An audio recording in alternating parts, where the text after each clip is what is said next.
Starter pack hľadania lacných leteniek na rok 2025.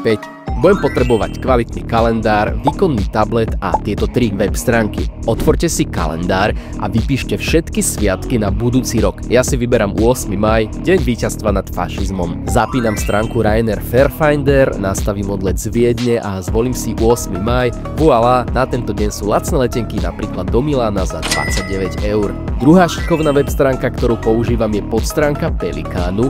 Hore kliknem na akciové letenky, vyberiem si mesto, napríklad môj obľúbený New York, zoradím od najlacnejšieho. Aha, New York spiatočne za 399 eur, čo je úplne luxusná cena. Posledná web stránka sa volá Secret Flying, je skôr na errorfares a chyby leteckých spoločností pre pokročilejších. Napríklad AHA Volotea má akciu na všetky letenky za 9 eur. Tablet vo videu je Samsung Galaxy Tab S10 Plus s vylepšenou AI a antireflexným displejom, ktorý je čitateľný aj na priamom slnku, napríklad na pláži. Je super ľahký a tenký, vhodný do ruksaku na cestovanie a s technológiou Dynamic AMOLED dvakrát na ňom pozeráte filmy v hotelovej izbe, ako by ste boli v kine.